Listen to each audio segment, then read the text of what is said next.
Well, hello and welcome to a new season of Rams Revealed. I'm your host, JB Long, and here in 2024, we are presented by Sleep Number, the Rams sleep and wellness partner. Our guest is familiar to you. He's set up for his 16th NFL season, Super Bowl champion Matthew Stafford, who's already called our first audible of 2024. I did. It's bright out here in Woodland Hills at our beautiful new facility, so I decided to throw the shades on. I hope everybody's okay with that. JB was nice enough to have a pair waiting for himself to play along.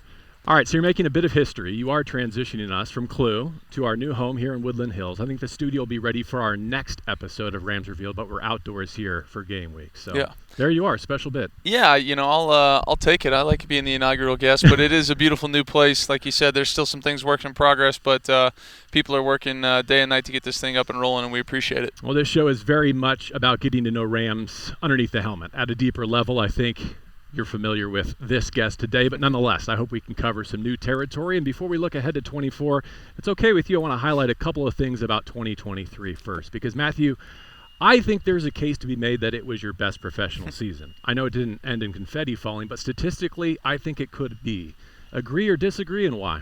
I'll agree with you on some parts of it. I don't know about the statistics, but as far as the last, I would say 8-9 games of the season, I was playing pretty good football, and the guys around me were playing great too. So it definitely was a fun finish to the season, and frankly, I thought we played pretty well in the first half of the season. We just didn't close games out the way we needed to, and then in the second half of the season, you look back, and that's what we were able to do. We weren't blowing people out all over the place, but we were finding ways to win games at the end of it, and that's what it takes to get wins in this league, and I was happy to be a part of it. There was just this selective aggression, I would call it, where you were making big plays, but you were also minimizing mistakes in a way that maybe you hadn't done as well in your previous years. Yeah, no doubt. I got to give a lot of credit to Sean and the guys, that are calling plays and giving me opportunities at the right times. And there were a couple times where we were able to get in and out of some plays that ended up in being big ones. But, I think that's the fine line, right? That's the balance where you're trying to be explosive, because it's so hard to go 15, 20 plays,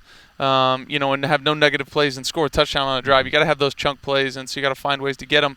We were able to do that and still avoid a lot of the negatives, which is a sign of good offense. Is it as fun to play this position as it was earlier in your career, now that you're seeing so many light boxes, so many safeties sitting over the top? Like, can you still go after it the way that you might have in a younger day? Yeah, I think the landscape of the league has evolved so much, right? Like when I first came in the league, it was Tampa 2, and then people were bringing Mike Sam or Mike Nickel and playing 3 deep 3 under or 3 deep 4 under with a backside drop. That was it. That's all you kind of saw, a couple, exotic blitzes. But now it's coverages all over the place. Defensive coordinators have done such a great job of, deterring big plays. They've said, they read the stats too, right? Mm-hmm. The teams that have explosive plays score points, and that's a recipe for losing a game. So on the defensive side of the ball, they've done a great job of playing everything kind of deep to short, catching it, having body presence on, crossing routes and all these kind of things that used to be big plays that are tougher now. So it's definitely different.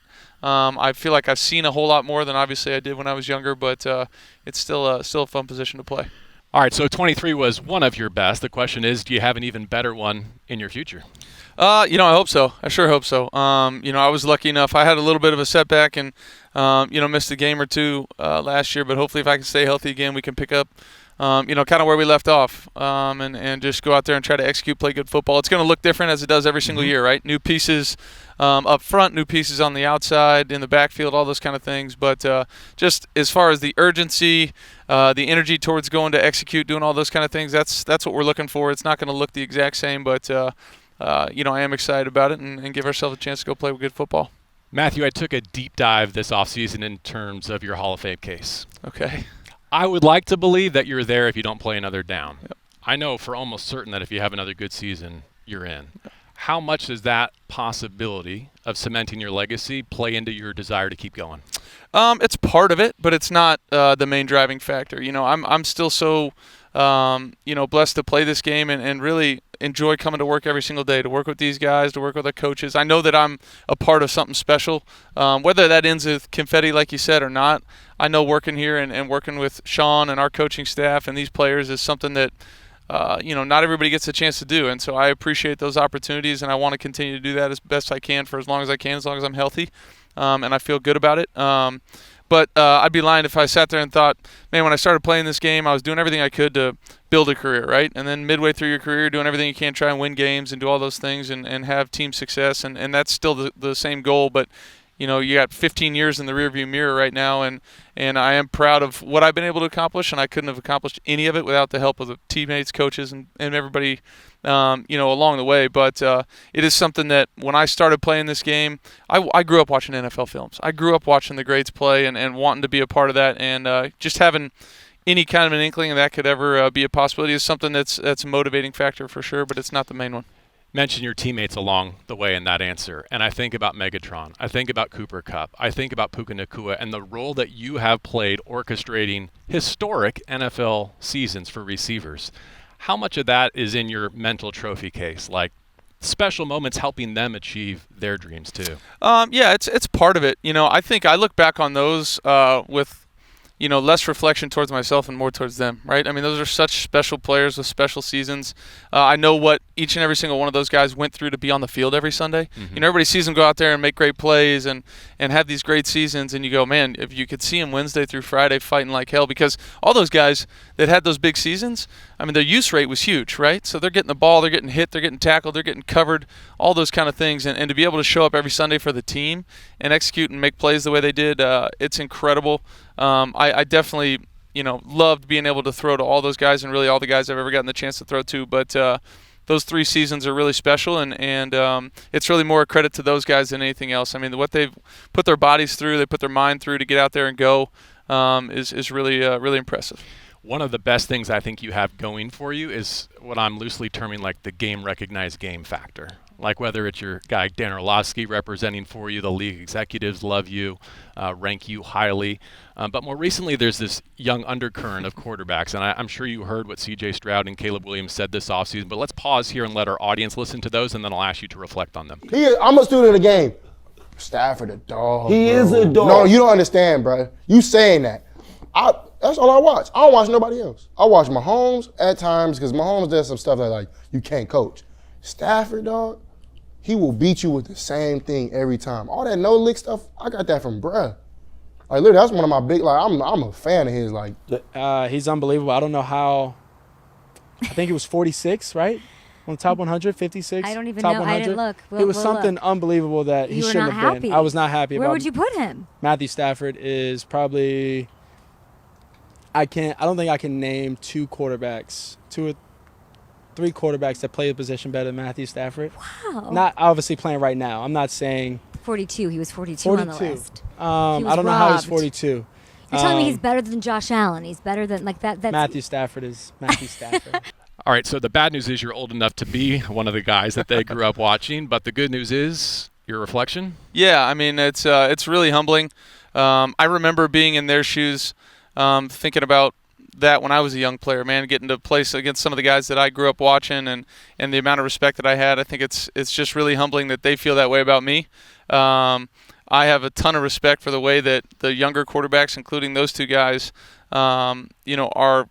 are coming into the league. They are so ready to play. CJ's year last year was incredible. The way he played the position, no fear, but also not reckless. I mean, it's a tough line to teeter. We were talking about it earlier, and he did an incredible job of doing that. He's an unbelievable player, playmaker type guy, and I think Caleb is going to be the same. And it's going to be fun to watch their careers when I'm all said and done, and they got 10, 12, 15 more years to play. It'll be fun to watch them. But I do appreciate those guys, saying those kind words towards my game and what small part in their football journey I might have had, them watching.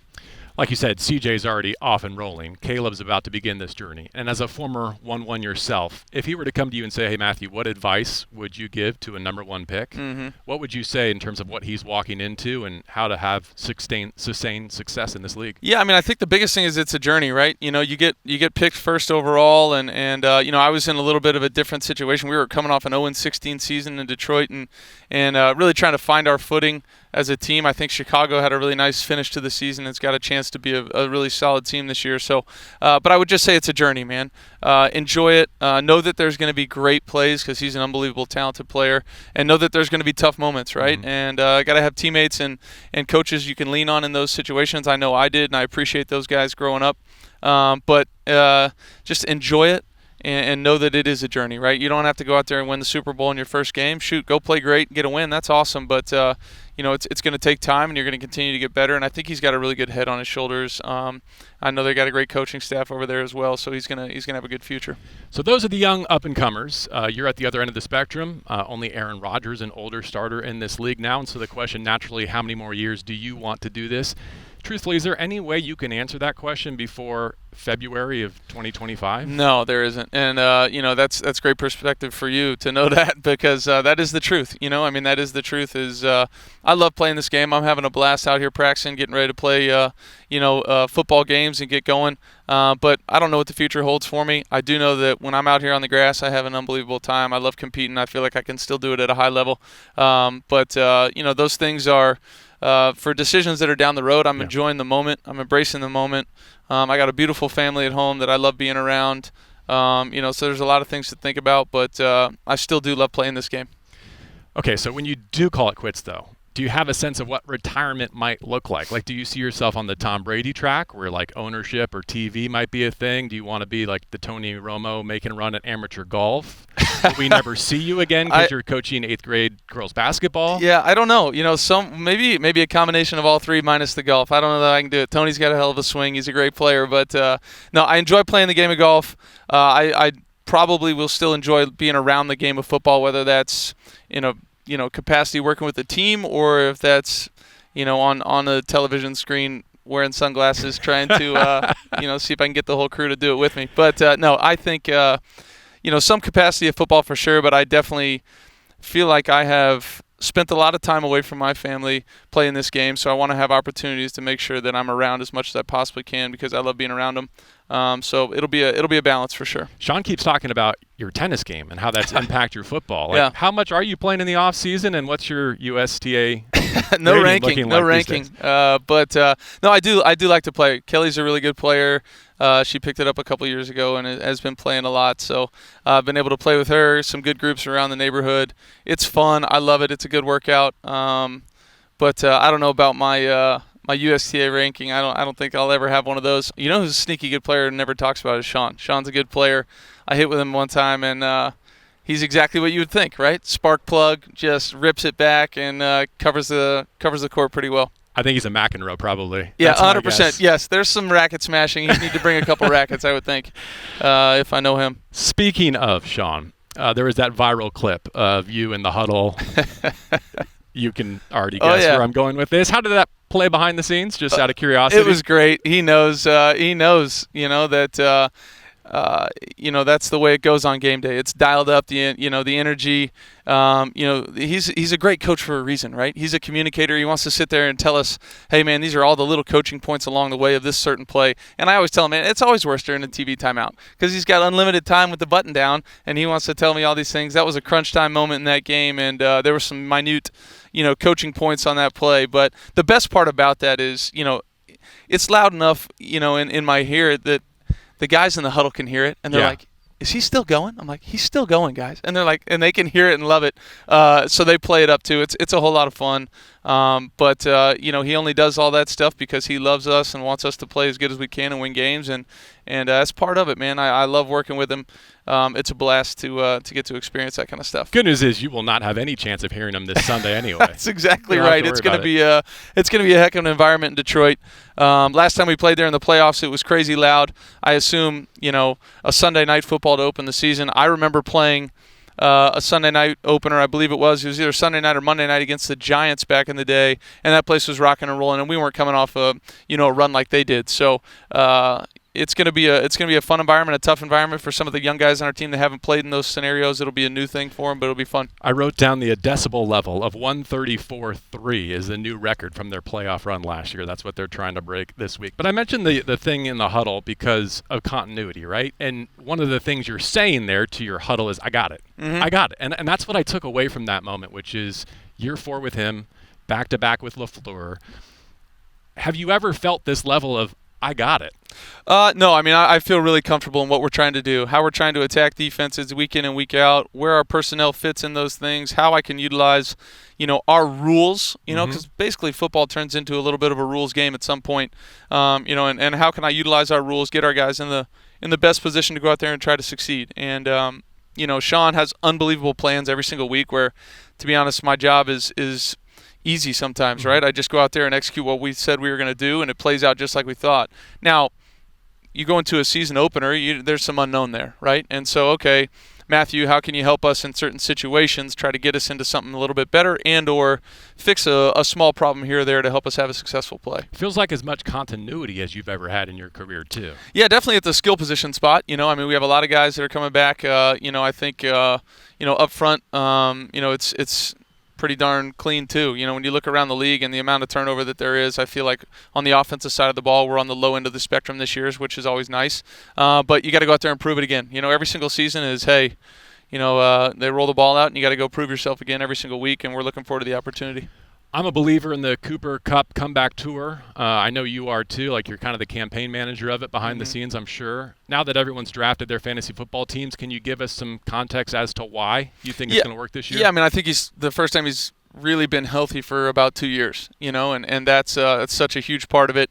I think he's worked his tail off this offseason. He and Puka both, getting together, working out, doing their thing.